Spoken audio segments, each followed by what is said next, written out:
Brad Pitt. You know he's 61 years old? He was born a year before Tim Waltz and Nigel Farage.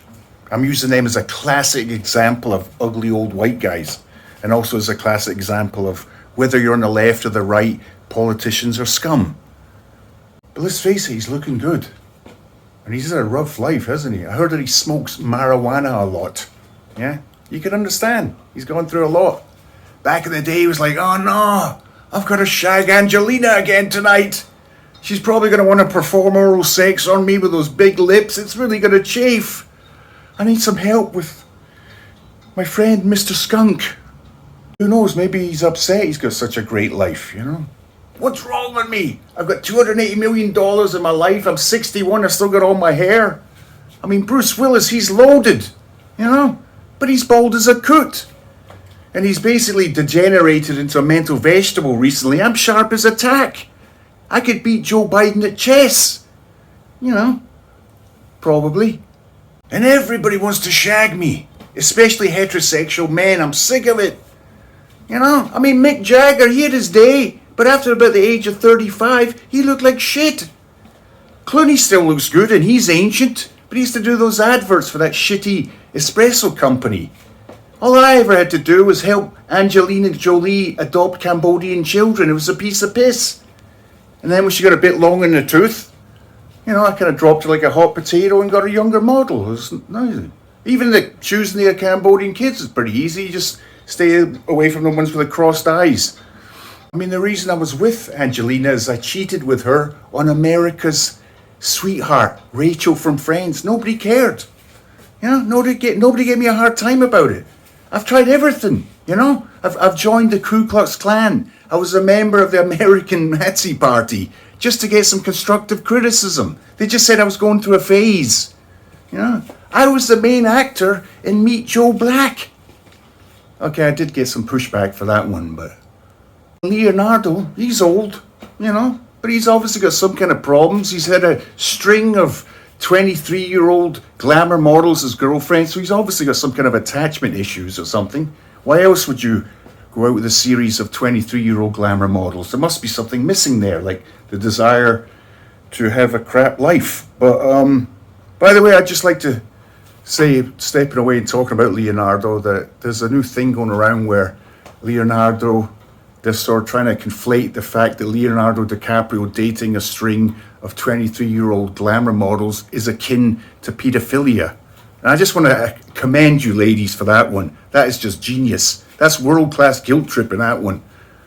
Him dating a string of 23-year-old glamour models is about the same as those 23-year-old glamour models dating this rich, handsome movie star that's twice their age, is the same thing as elder abuse. Yeah? Pretty much the same thing as a care worker punching some old guy in the face at the old folks' home because she had an argument with her boyfriend that morning. And it's probably had some effect. You know, Leonardo's thinking to himself, shit, I'm going to have to start dating fucking women in their late 20s now. No more shiny skin for me. But what I was talking about is how good Brad Pitt looks. He looks great, doesn't he? I mean, Leonardo had that John Travolta syndrome, you know? The older he got, he started getting that big head, you know? Like, you could stick a candle in his mouth and use him for Halloween or something, but not Brad. He looks fantastic.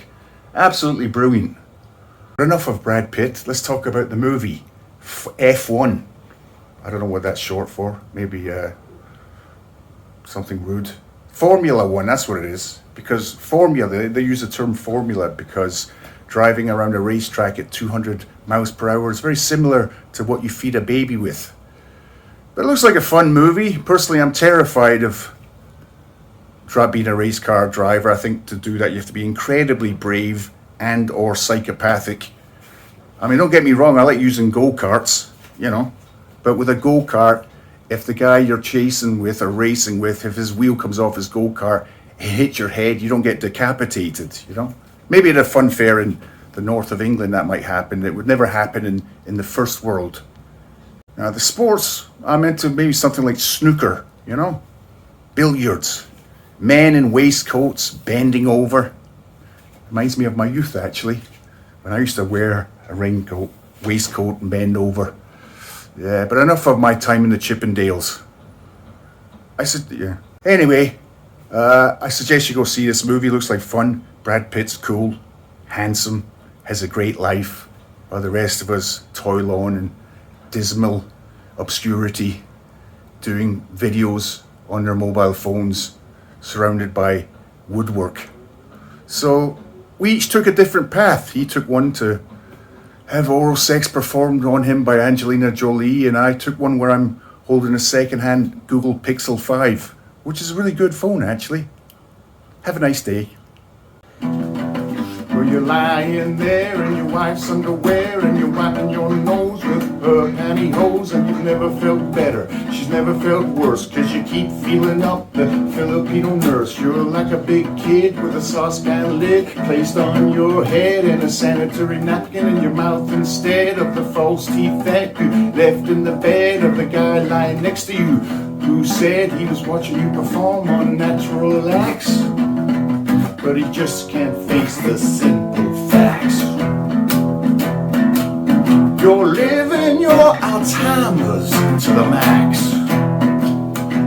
Cause if life is good, then this is it. Cause you spend all your time playing with your shit. There's no time for guilt for all the urine you've spilt on the dinner tray that was in your way when you stuck into the critical ward to say to the guy in the coma that you were gay. Cause now you can finally explore your sexuality with bananas and lasagna and dignity. And when you're not snoring like a log, you're having sexual thoughts about the neighbor's dog. Cause you're living your Alzheimer's, can't remember anything finer. You're living your Alzheimer's to the max. How's the rest go?